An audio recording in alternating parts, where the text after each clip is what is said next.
Olá, irmãos! Saúdo cada um de vocês com a graça e a paz do nosso Senhor Jesus Cristo, amém? Meu nome é Miriam Anitta e estamos aqui para estudarmos um texto do irmão Nicholas Heller, cujo nome é Vivendo com Propósito.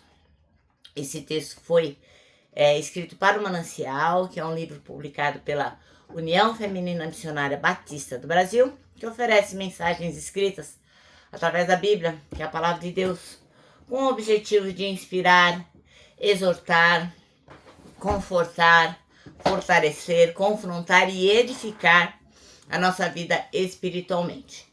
Eu não escrevi o texto, vocês sabem. Quem escreveu foi o irmão Nicholas Heller. O que eu vou fazer? Eu vou ler e contar para vocês aquilo que eu entendi, tá bom?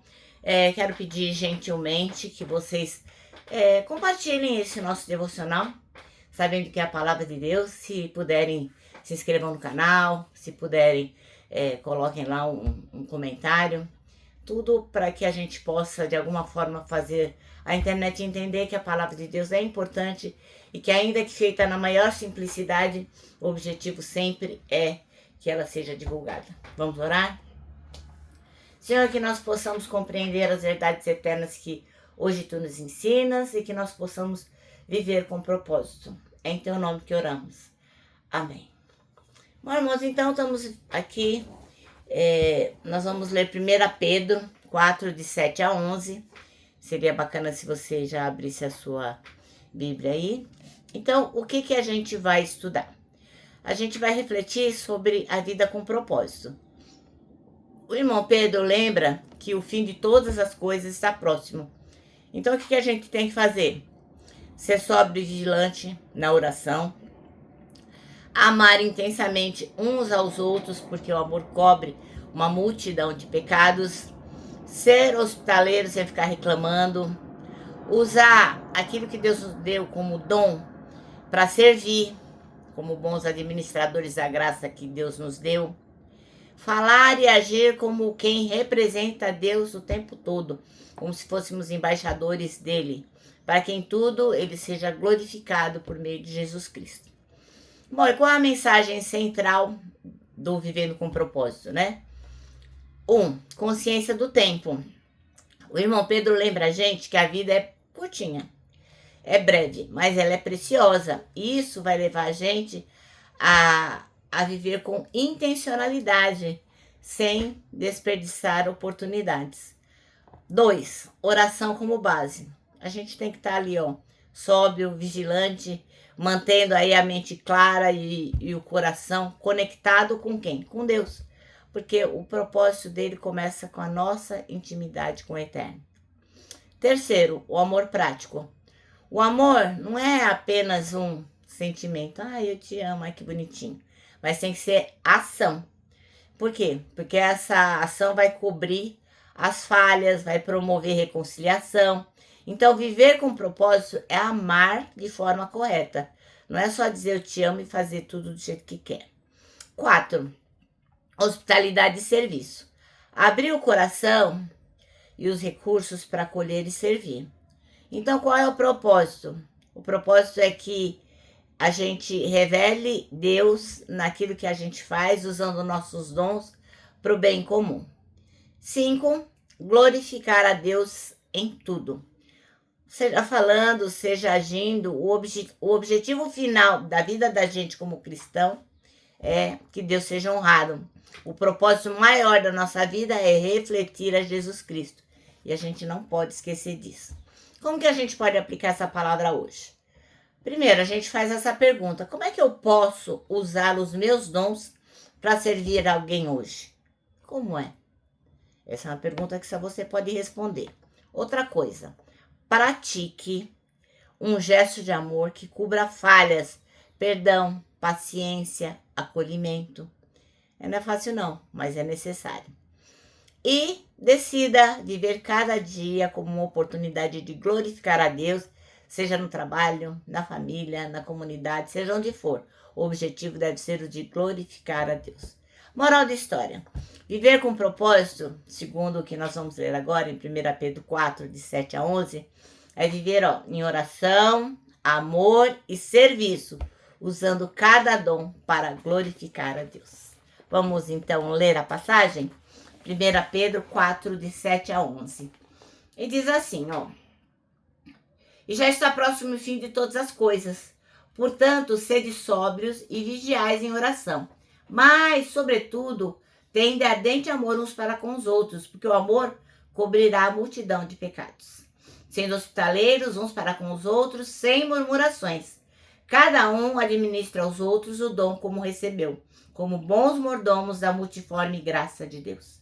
Se alguém falar, fale segundo a palavra de Deus. Se alguém administrar, administre segundo o poder que Deus dá, para que em tudo Deus seja glorificado por Jesus Cristo, a quem pertence a glória e o poder para todos sempre. Amém. Bom, então, o irmão Nicolas Heller escreveu o texto Vivendo com Propósito, e ele escolheu 2 versículos, o 7 e o 8, que diz assim, ó. O fim de todas as coisas está próximo, portanto, sejam criteriosos e sóbrios para a oração. Acima de tudo, tenham um amor intenso uns para com os outros. Por quê? Porque o amor cobre multidões de pecados. Bom, então, o fim está próximo. Isso aí tá certinho. Todo mundo já sabe. Jesus vai voltar. Todo mundo já ouviu falar disso. Esse foi o anúncio que percorreu o 1º século após a ressurreição de Jesus Cristo. Quando a gente olha para a Bíblia, a gente é lembrado muitas vezes que a gente tem que viver a nossa vida sabendo que o fim se aproxima. Ah, mas faz 2 anos, né, e nada aconteceu. Tudo bem, mas vai acontecer. Você pode estar certíssimo disso. Então, isso pode parecer muito distante pra gente. Para alguns, né, os mais endurecidos, pode até parecer uma bobagem. Imagina que vai voltar. Afinal de contas, já faz 2025 anos desde que ele veio e cadê que nunca voltou? Já ouvi isso. Enfim, a gente sabe que todos os dias milhares e milhares de pessoas morrem, chegam ao fim do seu tempo na Terra e vão se colocar diante de Cristo. Não tem como. Mesmo que as pessoas não acreditem, mesmo que achem bobagem, isso acontece todos os dias. Nenhum de nós sabe quando o seu tempo aqui acabará.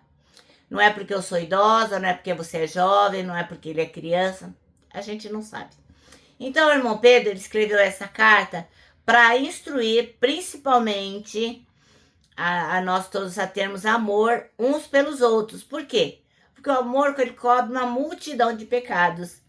E ele também instrui a gente a servir uns aos outros, conforme os dons que a gente recebeu de Deus, do Pai, administrando o quê? Há muitas formas de Deus, muitas formas da graça que Deus deu pra gente, a multiforme graça dele. Bom, que nos seus planos para a sua vida, amar e servir sejam assim, ó, uma coisa que você incluiu e não vai abrir mão. Uma boa vida na Terra só é verdadeira se for o início da vida que você terá boa lá no céu. Senão, não vai ter valido a pena, né? Então é necessário que o amor esteja em tudo que a gente fala. É necessário que em todas as nossas relações nós demonstremos amor. Mesmo com aquela pessoa que a gente não tem muito prazer de estar com ela. Mesmo que a gente ache ela chata, não tem problema. Temos que ter atitudes de amor. E além disso, os dons que Deus nos deu devem ter, assim, todos eles serem postos em ações no serviço integral do reino. Amém? Bom, o nosso manancial termina assim, ó. Uma boa vida na terra só será verdadeira se for o início de uma vida no céu. Agora eu termino, né? Vou deixando aqui meu abraço diário de urso, ó. Como diz uma irmã querida que me mandou uma mensagem tão afetuosa, ela disse, é um abraço terapêutico. Tá bem? É um abraço terapêutico, é um abraço de urso, é um abraço fraterno, um abraço de Jesus Cristo para vocês. Então eu termino aqui dizendo que se nós estamos vivendo com propósito, sim, nós temos toda a condição de abraçar, tá bom? Lembra também que nós temos um versículo para decorar, que é o Salmo 25:12, que diz, quem é o homem que teme ao Senhor? Ele o instruirá no caminho que deve seguir. E agora eu me despeço de verdade, já estou indo embora, né? E vou dizer aqui uma frase de A.W. Tozer que diz o seguinte, tudo está errado até que Deus venha e conserte as coisas.